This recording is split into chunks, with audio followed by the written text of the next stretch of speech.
here's the thing.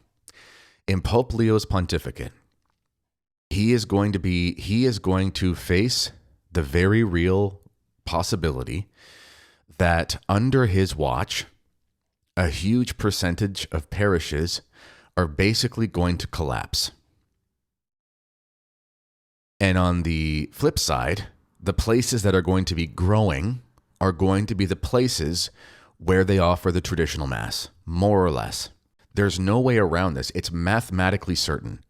Whatever your opinion may be on the liturgy, whatever your opinion may be on the new springtime, it doesn't matter because it doesn't bear witness to reality. Good day, ladies and gentlemen. Today we're going to be speaking about the true crisis of demographics that Pope Leo has inherited and what he's going to have to deal with over the next 20 years of his pontificate, if he lives that long, God willing, and how ultimately he's going to have to be a friend of the traditionalists if he wants to see any Catholics left in any of the pews at all. Stay tuned.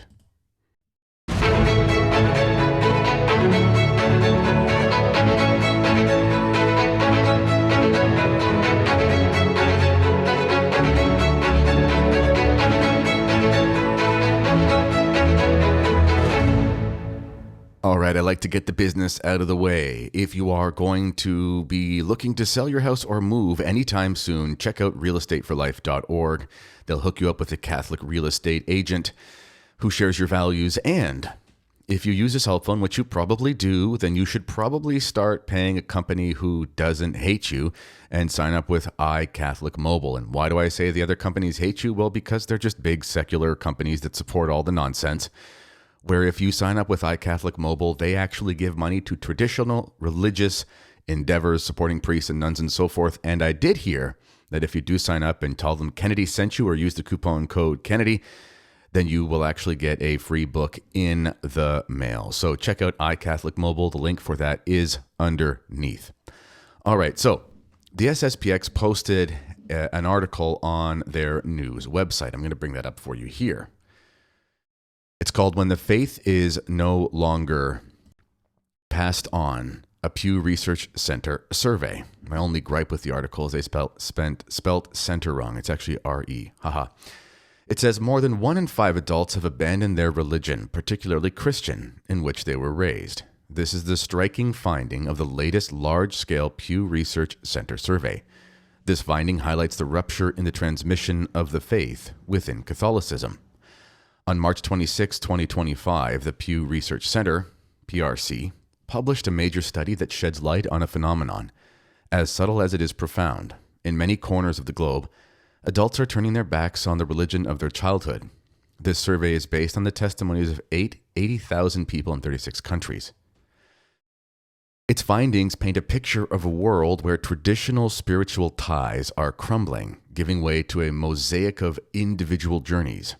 More than 1 in 5 adults have thus abandoned their childhood religious group, a trend that particularly affects Christianity. The study reveals an underlying trend. Religion switching has become a tangible reality. Among the 36 countries studied, disaffiliation dominates, with a majority of adults leaving their original religion to embrace atheism, agnosticism, or simply a lack of religious affiliation. Christianity, perhaps because it remains the most widespread religion in the regions where the survey was conducted, is suffering the most significant losses. In Colombia, a traditionally Catholic country, I might add, 26% of 18 to 34-year-olds raised in the Christian faith now say they have no religion, compared to 9% of those over 50. This generational divide is also evident in Western Europe, North America, and East Asia. In South Korea, the picture is even more striking. Half of those educated in Christianity have abandoned it, a figure that illustrates the extent of the shift in this vibrantly modern country. These departures are not always synonymous with conversion to other religions. They reflect a subjective quest for spiritual autonomy or a rejection of institutional frameworks. Some countries are resisting this groundswell, and this is where it gets very interesting. In India, where Hinduism predominates, 95% of adults remain faithful. The same is true in Nigeria, where Christianity and Islam maintain a stronghold, with similar retention rates. These nations, marked by a strong anchoring of traditions and natural law, seem impervious for now to this wave of disaffiliation. And I will add here, I did do an interview with Dr. Peter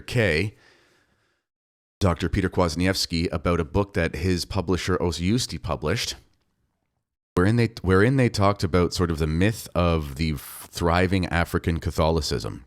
Yes, compared to the very atheistic West, Western Europe, North America, African Catholicism looks strong, but it is on a relative downward spiral, and has been for decades, most notably since Vatican II. It's a very strong religious continent. It's a very traditional continent as far as family styles and family values and all those sorts of things. Lots of natural law adherence in general. So the church, Christianity in general, isn't doing as bad. But in some countries that were formerly majority Catholic, they've been overtaken by Protestants, for example, or Islam has grown much faster than Christianity and Christianity has slowed, that sort of thing. That thing is happening there too, just not quite as fast.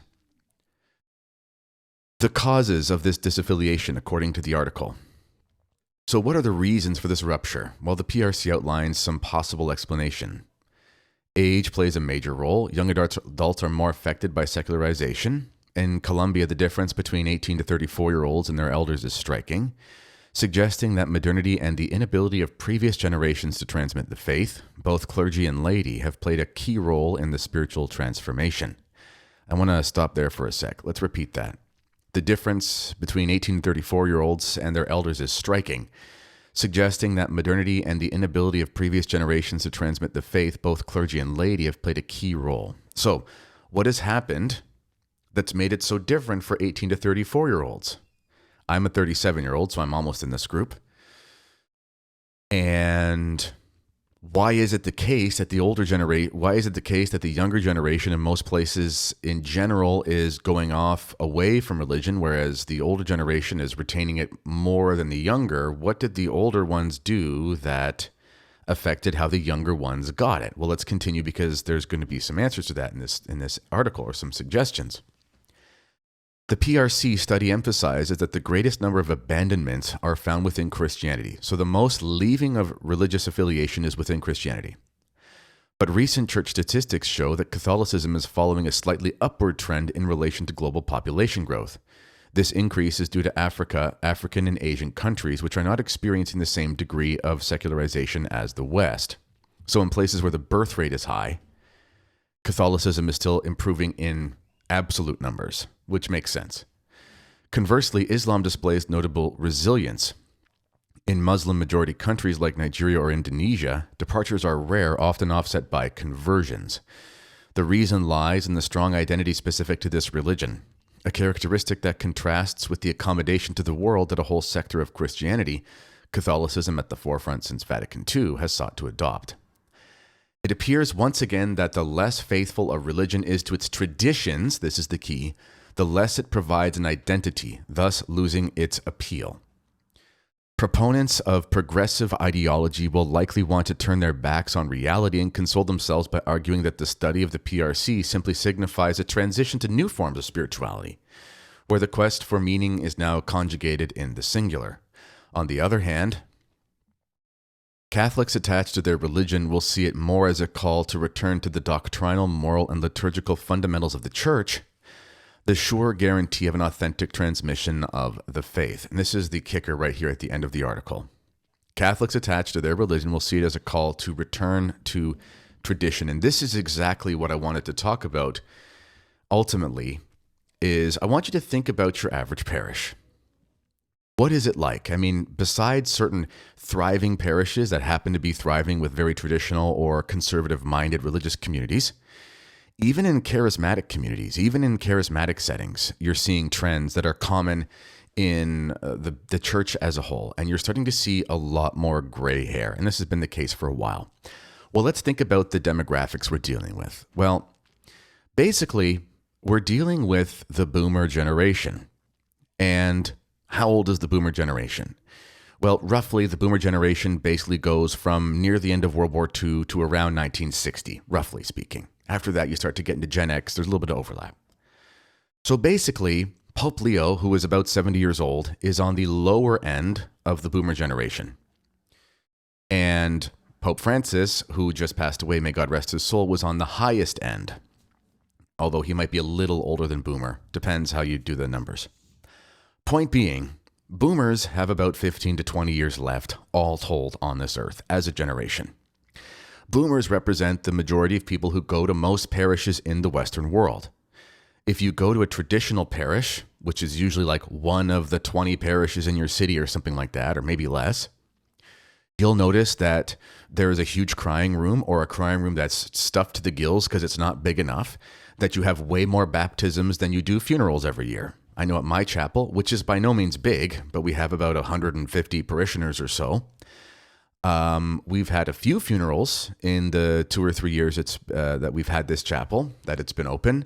And we've had a dozen to 2 dozen baptisms in the same span. It's a way faster growth of parishioners than it is a loss of parishioners.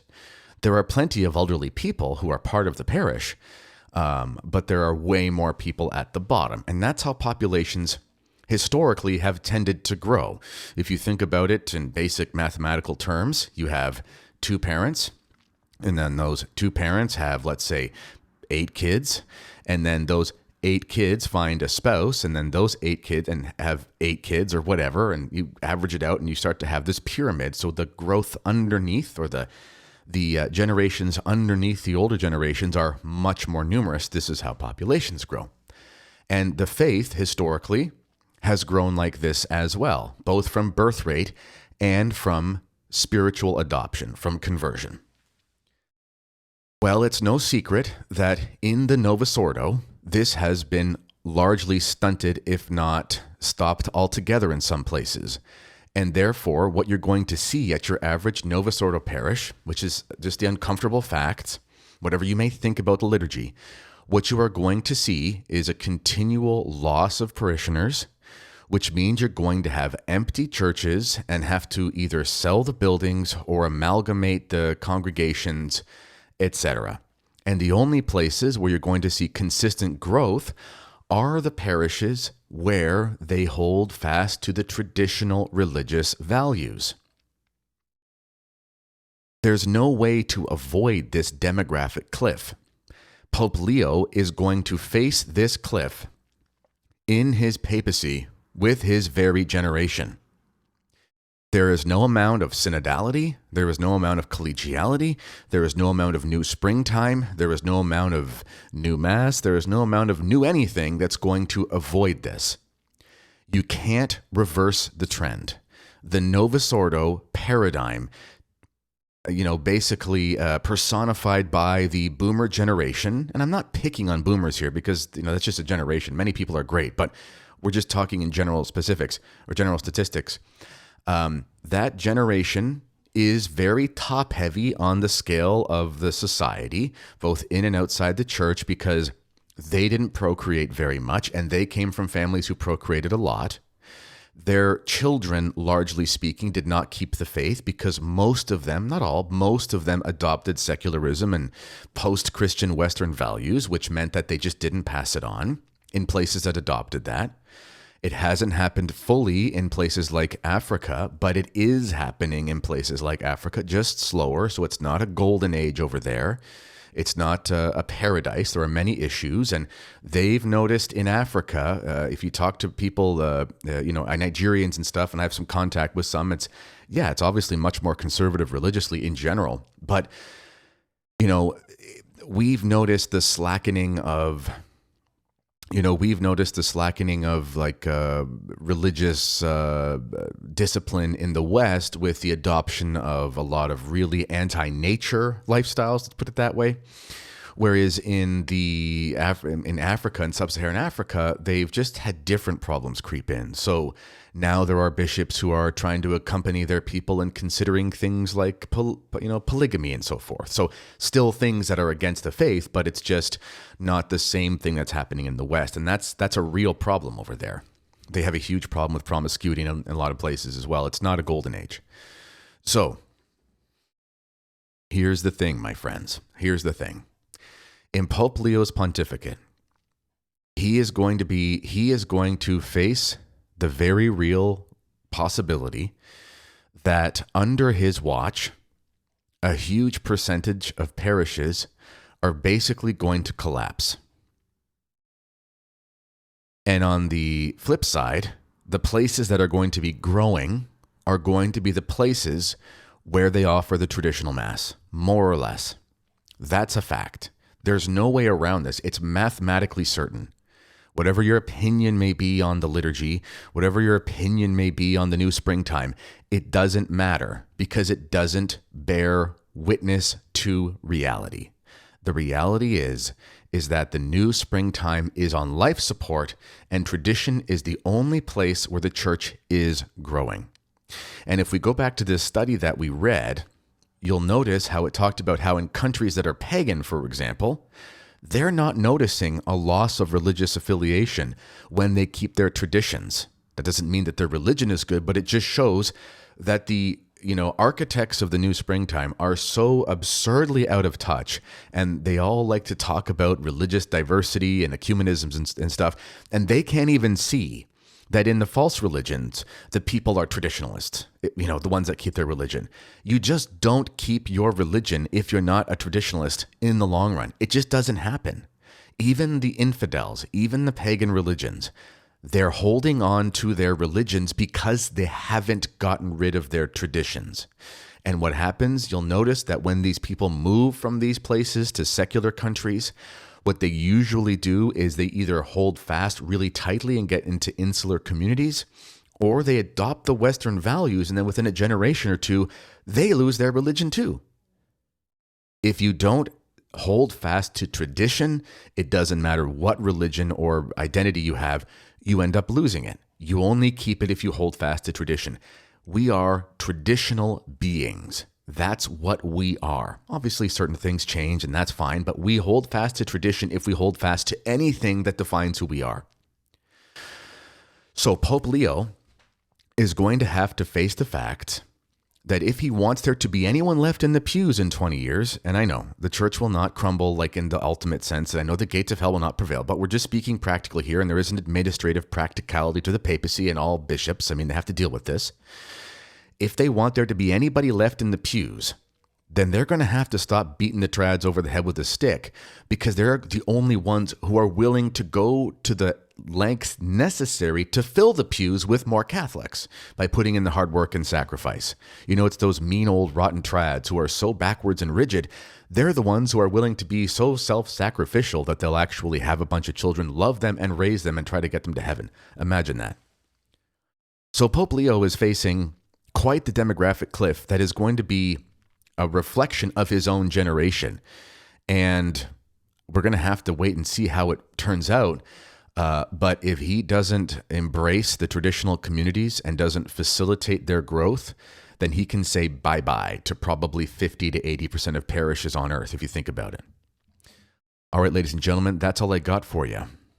And last thing I'll say is, if you want to know where the faith began and really go back to tradition, I'm going to the Holy Land later this year. You can check out the link for that. Traditional pilgrimage happening in September. And the link for that is underneath. I'd love to have you with me. All right. Bye-bye, ladies and gentlemen. God bless, and I'll see you next time.